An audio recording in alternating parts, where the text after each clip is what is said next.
आचार्य जी, एक छोटी सी बात और बोलना चाहूँगा आपको। बिहार में कोचिंग इंडस्ट्री बहुत ही मजबूत है। यहाँ पे 4th 5th से बच्चे आईटी वगैरह की तैयारी करने लगते हैं। तो आपके थ्रू मैं चाहता हूँ आचार्य जी कि आप यहाँ के पेरेंट्स को संदेश दें कि लाइफ एजुकेशन भी उतना ही इंपॉर्टेंट है और उसको वो लोग ना थोड़े खुले विचार से अडॉप्ट करें। इनको संदेश की जरूरत ही नहीं है, इनके सामने मैं खड़ा हूं। क्या जिन चीजों की कोचिंग होती है उन्हीं को छोड़ के तो आपके सामने और आपके बीच खड़ा हूं। काहे की कोचिंग करते हो? इसी चीज की तो, आईआईटी की, आईआईएम की, यूपीएससी की, इसी की तो करते हो। तो अब मैं अलग से संदेश क्या दूं? ये जो यहां खड़ा हूं यही संदेश है। बहुत बहुत धन्यवाद आचार्य जी।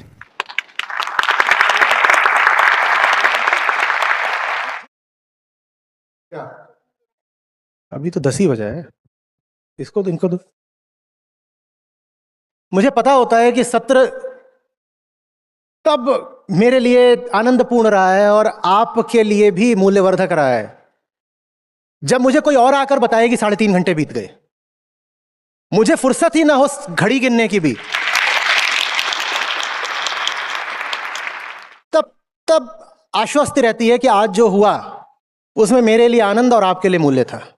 हाँ, पता ही नहीं चला क्या बोला, क्या सुना गया, क्या कह दिया, क्या रह गया, कौन गिने। जो भी बात थी वो हार्दिक थी। हृदय समय का उल्लंघन कर जाता है, घड़ी पीछे टिक टिक कर रही होगी, हमें नहीं पता चला। अगर 3 घंटे ऐसे गुजारे जा सकते हैं तो पूरी जिंदगी ऐसी क्यों नहीं गुजारी जा सकती?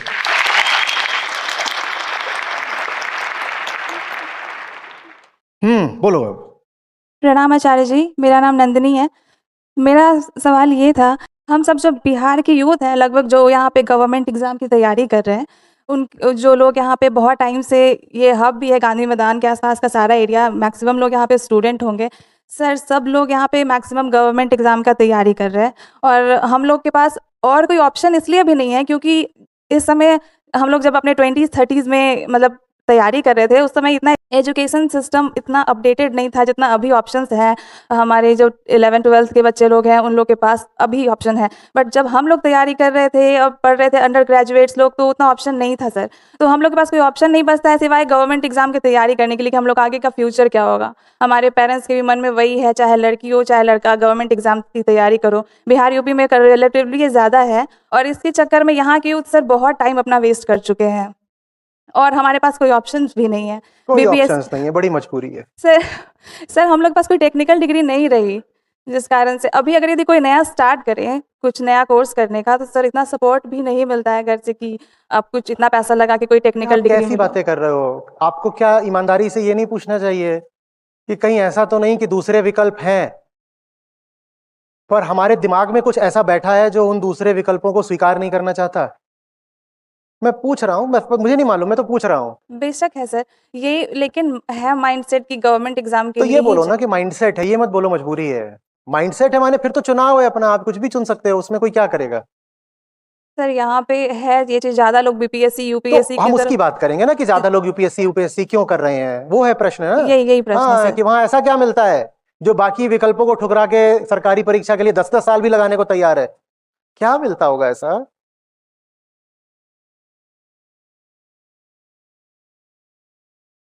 बेटियों के बाप कितने बैठे हैं यहाँ पे जिन्होंने शादी की हो, और शादी की तो दहेज तो दिया ही है। क्या मिलता है ऐसा सरकारी नौकरी में, मुझे नहीं मालूम। पुत्रियों के सब पिता लोग बताएं। अच्छा अच्छा अच्छा, मजबूरी है, बहुत मजबूरी की बात है। पर ये तो सब बेटियों के जो बाप बैठे हैं वो कह रहे हैं बात दहेज की भी है, बात टेबल के नीचे से जो घूस मिलती है उसकी भी है। बिल्कुल आप जो बात कह रही हैं उसमें सच्चाई होगी, पर मेरा काम है उसमें जितना झूठ है उसको हटाना। बाकी आपकी बात हो सकता है सच हो, मैं उसका सम्मान करता हूं। जब हवाओं में यह फैल गया हो कि जिंदगी के मजे तो इसमें हैं कि सरकारी गाड़ी हो और एक टांग बाहर निकाल के उसमें बैठे हैं और किसी अविकसित कस्बे में बिल्कुल धूम मचा रहे हैं, चौड़ दिखा रहे हैं, और जिसको चाहते हैं उसी को डंडा जमा देते हैं, यही तो है असली बात।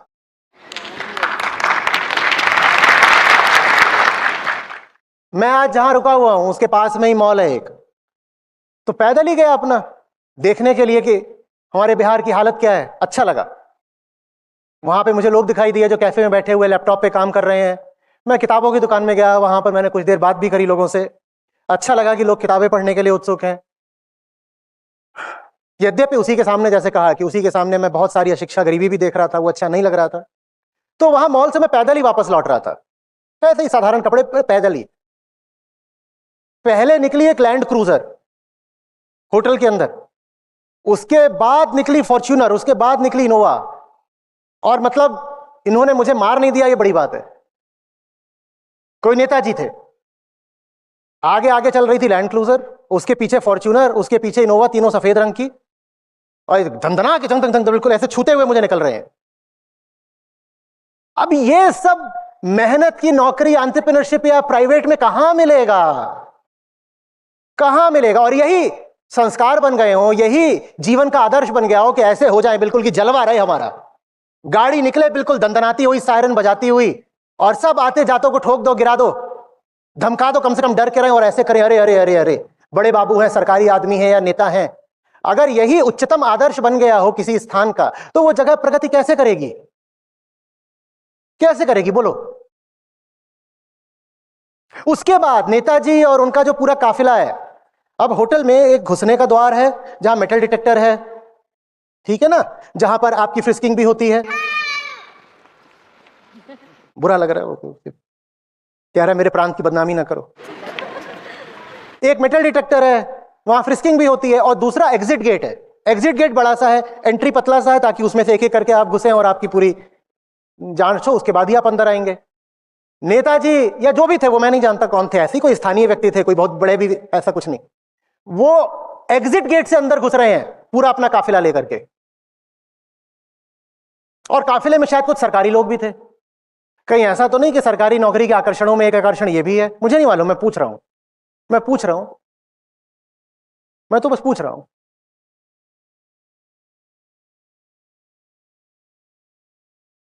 अब क्या करें अगर ऐसी बात है तो? क्यों बोल रहे हो कि दूसरे विकल्प खुले नहीं हुए हैं? क्यों बोल रहे हो? 10-10 साल लग करके एक क्लर्क की नौकरी के लिए भी आप राजी हो जाते हो। एमबीए ही कर लो यार, उसमें कोई नहीं कहेगा कि तुमने बीए बीकॉम करा है तो तुम एमबीए के लिए क्वालिफाइड नहीं हो, बिल्कुल दे सकते हो। कौन रोक रहा है तुमको? एआई नया आया है, अगर आपके पास कंप्यूटर इंजीनियरिंग की डिग्री नहीं भी है लेकिन एक साधारण लॉजिकल एबिलिटी है, तो आप एआई का कोर्स कर सकते हैं। न जाने कितने और रास्ते हैं जो खुले हुए हैं, न जाने कितने रास्ते हैं जो खुले हुए हैं। पर आप दिल्ली चले जाइए, मुखर्जी नगर, जिया सराय, इन सब जगहों पर चले जाइए, शायद 1/3 वहां पर जो पूरे जमात है वो हमारे प्रदेश से होगी। ऐसा क्या आकर्षण है, क्या आकर्षण है?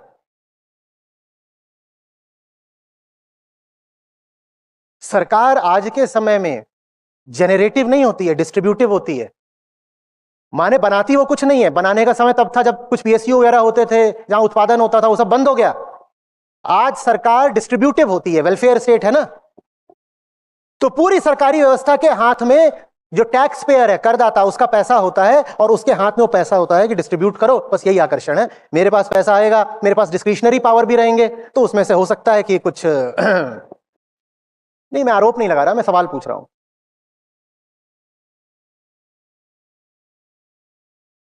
सर, और एक और बात है, पहले ये बात समझ में आई क्या?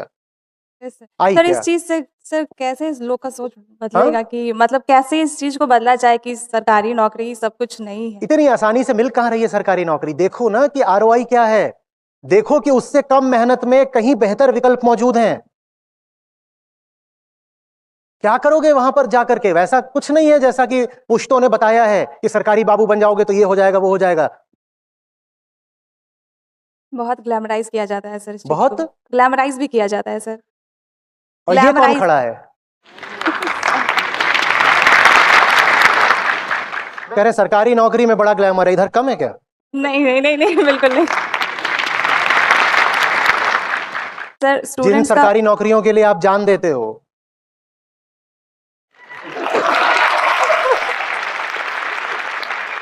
लड़कों की शादी नहीं होती सर, क्या नहीं होती? लड़कों की शादी नहीं हो पाती सर। ऐसी लड़कियों से बच जाओ, वही बेहतर है। जो सरकारी नौकरी देख के शादी करती हो ऐसी से बच गए तो बला टली, क्योंकि अगर किसी दिन सस्पेंड हो जाते तो उसने तुमसे थोड़ी नौकरी से शादी करी थी, नौकरी गई तो छोकरी भी गई फिर। और इतना ही नहीं है, जब उसे सरकारी नौकरी वाला चाहिए तो तुमसे भला तो तुम्हारा बॉस हुआ ना। बॉस खतरनाक होते हैं।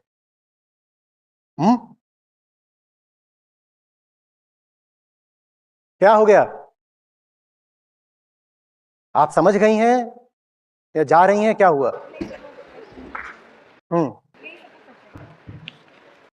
तुम्हारे लिए बोलने के लिए मैं खड़ा हूं। तुम्हारा प्रतिनिधि मौजूद है, महिलाओं को बोलने दो। हाँ सर, ये था कि सर जो लोग तैयारी कर रहे हैं उनमें से बहुत सारे मिडिल क्लास फैमिली से बिलोंग करते हैं। उन लोग का एजुकेशन इतना नहीं हुआ कि एटलीस्ट वो इंग्लिश बहुत properly as a subject prepare हो रहा हो उनका। सर उनके लिए नया स्किल सीखना, इंग्लिश उतनी भी जरूरी नहीं है जितना हमारे मन में बैठ गई है, नहीं है। और जितनी जरूरी है उतनी टूटी फूटी आती है। ज्यादातर नौकरियों में, प्राइवेट में भी, जो असली काम होता है वो क्षेत्रीय भाषा में ही होता है। हाँ, ईमेल वगैरह अंग्रेजी में लिख दी गई वो अलग बात है, लेकिन ऐसा नहीं है कि आप जाकर अपने बॉस से या कलीग से या क्लाइंट से अनिवार्यता अंग्रेजी में ही बात करोगे। ऐसा नहीं होता है, कहीं नहीं होता है।